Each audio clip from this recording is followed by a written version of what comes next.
reality.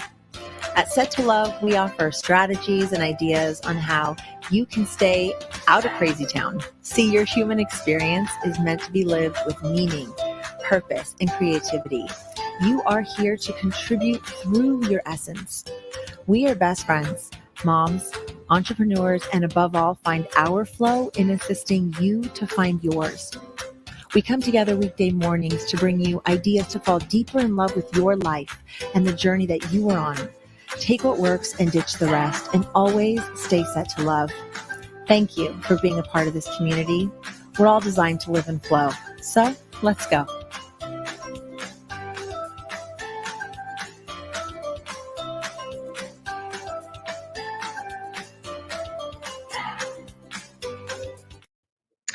Good morning to all of our Set to Love people. Good morning to my best friend, Eva. I'm so excited to be here today. What we're going to be talking about is what is living in flow look like to you? And we mean not only just what does flow mean, how do we really apply it into our life, in our workplace, in our relationships? Sometimes we think that we assume everybody knows what flow is. So that's what today's discussion is, to really just dive in and really dissect the word flow. So before we start, I'd like to say hi to Eva, and so good to see you here. Good morning. Good morning. Hello, my best friend and everyone out there. I'm so excited about this. And I appreciate the opportunity for us to share this with each other and share these ideas, because for us, we use this word all the time that we just assume other people know what it means or how we see it, our perspective of it. So regardless of how you see flow in your life, I think intuitively there's a knowingness about what flow might feel like in your life. And so today, to be able to dive into whether it's flow in a relationship or flow with yourself and your emotions or flow in your career, there's different ways that you can look at living in flow and what that might mean to you and how you might apply it to your life. So yay. Yay. Well, and I'm going to start us off with, yesterday was a really difficult day as far as my errands and everything I hit every light. I had lines everywhere. It just was a mess. And, just because we're on this podcast, we obviously say we don't have perfect lives. We're, in training all the time for ourselves. And so I had called you yesterday saying, okay, I'm looking for the good. I'm looking for the flow. And so before we start with all of this, I just want everyone to know this is something we ourselves practice every day. So when a situation, I'm hitting all the lights, it's now tries to come in automatically as, a reminder to me every time something happens that, okay, this is happening for a reason. Maybe I'm supposed to miss all these lights because there could have been an accident, whatever that might be. I think the mindset of flow, once you start doing it, it becomes automatic, but it doesn't mean you don't need a reminder from your friend to say, okay, how do I look at this? Why is this happening? And so I want to thank you again for yesterday and helping me. And it's amazing when we did our flow practices, because I was a little grumpy with my husband. He needed me to do something and I just had gotten out of the car, but taking a different attitude and different perspective, taking those deep breaths. I think the deep breaths were huge for me to just take a minute, take responsibility for my attitude and say, you know what? I had a minute, I breathed through it. So can we just start over? And we did. So flow can really work when sometimes you've made some poor choices. Yeah, well, and it's not that it was a poor choice. It was just a lot. You kept hitting red lights. Let's just call it a red light, whether it was the line or whatever, the actual red light, the bank, whatever everything. So it was just like, it's frustrations. It's when whether it's with our careers or in our relationships or whatever we're trying to do, we just keep hitting a red light and a red light and a red light.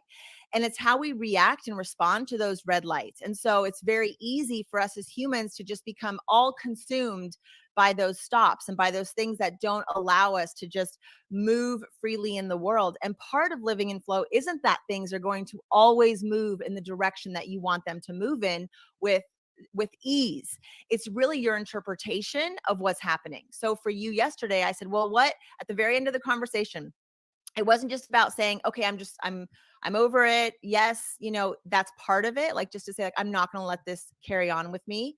But truly, it was like, what was the lesson learned? Because every experience we've ever had in our life, from when we were a tiny, tiny little kid and all the things that were hard being little, all the way to right now, there's lessons. And when we can see our life as a series of lessons, then it becomes like we transform it from this red light into a green light. You can move through that. You're like, oh yeah, I was here to learn patience today.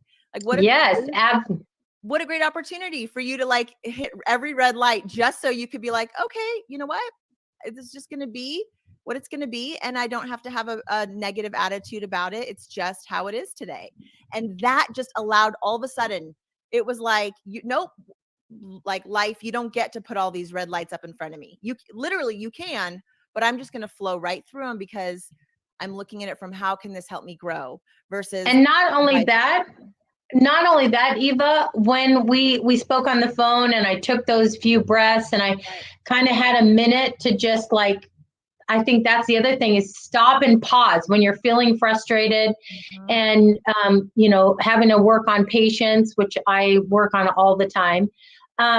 It really did taking it that few minutes, that practice of that breath or whatever, it made me really realize, why are you letting yourself get so upset over in the realm of things? It was really about nothing. Right. And I had a choice to either just let it go, breathe through it, figure out why I was where I was at, learn the lesson. And then when I let it go, and all this didn't even take me, 3 minutes to do, I just looked at my husband and I said, you know what? I'm sorry I was short. I took a minute and I'm better now. Can we just move forward? And you know what? He totally said fine. Yeah, right. And it was over, and it could have been so much different. Yeah. And that really is how we flow with ourselves and with our emotions, and just staying out of crazy town. You can go Google Set to Love in Crazy Town. We talk an awful lot about that on our show too. But just you stay out of that space, and that helps your relationships. And that's how you can have flow in your relationships, when you're just real and authentic and honest about how you feel in a non-combative, angry, I need to be right, or woe is me, look at all the bad things that happened to me today. When we can just pause and just be real and loving and come from a wholehearted place of wanting this relationship to work and be harmonious, then that's how you have flow in your relationships. It's just about being real. It's really hard for us a lot of times because we get hung up on so many different things. But I find that the more open and honest I am in my relationships, the more flow there is. What about for you? What do you think about that? I just think through all of this, I'm so thankful for flow. I'm feeling like gratitude, because when you start these practices, I keep saying this, but the shift of how you look at life and things is so different. Like you said, it doesn't change the fact that things are going to go wrong, but your perspective on things and taking responsibility and being proactive instead of woe is me, why is this happening? Don't question why. Just keep going. You make a mistake, you take responsibility for it. And then people see you. I'm sure my husband was happy that you could look at I could look at a situation that I was really a little bit out of line. He understood and all of that. But when someone takes responsibilities for where you're at, I just think the flow life funnel, everything that you've taught me in all of these years and that we've learned is really that's what I hope that people will get out of this podcast, is that in life, you have to make these choices, and you can go down a road with a positive attitude and just keep going until you get better and better at these practices. Do you have another practice or another example you could give to some of our people? Yeah. So another thing that comes up for me is when I think about flow in like your career or what it is in your doing, how you're spending your day. So there's like the being side of it, right? Like how you show up as a human in each of your relationships and for yourself. And that's sort of what we've talked about already. And then there's flow within your doing. And so doing things in your life that really bring you joy. I mean, at the end of the day, what brings you joy? And are you filling a need with that thing? So are you using your essence? Are you using everything that makes Shelley Shelley to do something that fills a need that brings you immense joy? That is when your doing side of life, your 9 to 5, your hobbies, where you spend your time can have so much flow. Is there something in your life, for example, that you love doing, you do it just because you love doing it and it brings more joy into your life, hence more flow? Oh, definitely. I mean, my career is 100% my flow space. I mean, I love what I do. I help people, and it's not an effort. And that's part of flow too, is not for your workspace. You don't want it to be an effort. If you hate your job, you need to really work on this. You know, like you said, there's a big pie of different parts of your life in the flow funnel. And if in your career you dread going to work, I would suggest people really take a look at that and Yes. reevaluate what you're doing as a career. It doesn't mean quit your job tomorrow, but you can still take steps and really figure out where your passions are and how you can put that into your career. Right. And doesn't mean it has to be the first thing that you choose. One door opens, another one closes, another one opens, and eventually you get to where you want to be.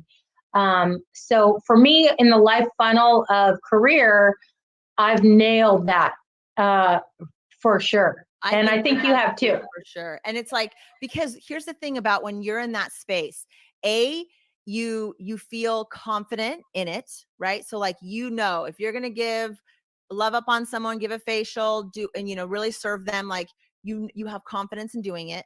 Plus you're utilizing your intuition, like the way that you particularly help people. It's so much more than just, let me just clean your face, or let me just do this waxing. It's such a higher level. It uses so much of your core and you love doing it, and you're helping that other person just feel so good about themselves. And so that really is what life is about for all of us. For you, it's being an esthetician and doing this podcast and coaching women. And, for me, I love writing and I love doing this podcast and I love being a mom and I love running the nonprofit. So I have those pieces of my pie. And for other people, it's different things. And when we can really figure out what those things are for ourselves, then you're excited to wake up in the morning. For whatever it is you're doing. And then going back to the emotional piece of living in flow, that whatever situation comes your way, you're going to be able to handle it because you're not going to go to crazy town. You're going to be open and honest and loving and wholehearted in how you deal with people, and realize we're all on our own journey. You don't know what that other person's dealing with or where they're at. And so you're just going to hold space for them and allow them to just be and have that experience. And that is just this way of showing up every day in this flow way. And it's so amazing. Like I rarely have days where I'm super, super stressed or where I'm really, really sad, or I live in mostly Me at least too. a 51% joy space. I mean, there's definitely times I'm like, okay, this is hard, but I see it for what it is. I'm like, this is hard and I'm going to be able to get through this. And so I can be calm and rational. Like we always say, breathe, be strategic, call a friend. And there's ways to work through the challenges that come your way with more flow, with more love. So they don't have to feel like they're things that are like holding you back or you're weighted down or chained down. So that's what our goal is with this podcast. And we really hope that people can see flow the way we see it. The acronym that I came up with for flow is following life's opportunities wholeheartedly. And that opportunity could be to grow personally. That could be to expand into a career. That could be to have a deeper relationship with someone because there's an opportunity for you to connect in a new way. So there's always opportunities for us to have more flow in our life. And we just have to be willing to say yes. And sometimes that's the hardest part, is having the courage to step up into those situations and own your behavior, own the choices you're making, and own where you want to go. And I also think the last part, because I know we have to go, but the last part is, as parenting, the stronger you become and the more flowful, the example that you set for your children, the the ease that you put in your household by not yelling and being calmer and making better choices. Your kids don't learn mostly by what you say, it's what you do. So when you have a life like that and you're parenting, you can get rid of a lot of guilt because now you've just given yourself the space that when it gets too tough And you to know what? once again breathe. When you're pursuing what brings your heart so much joy and excitement, you're creating a space subconsciously and consciously for your kids to do the same. So when you Yes. pursue joy, you give them permission to pursue their joy. And all of a sudden you've just got you've impacted generations, because it's not only your kids, it's your grandchildren and your great grandchildren and all their circle of influences. And it starts with you. So try to incorporate a little bit more flow in your life. We work on it every single day. It is not something we just have down, like Shelley said at the beginning of this podcast. And so we hope that through the tools of things that you learn on this podcast and just trial and error for yourself, and heck, reading the book, The Flow Life Funnel, figure out how you could spend your career, your time to have more flow. And definitely ask us questions. If there's something you want to know about flow, that can be really, really helpful. You can reach us at settolove.com. You can email us at settolovepodcast@gmail.com. We're here every weekday morning at 8:30. I want to thank you so much for being here. Love you, friend. Hit the bell, everyone. So much. Hit the bell. Hit the bell. Hit the bell.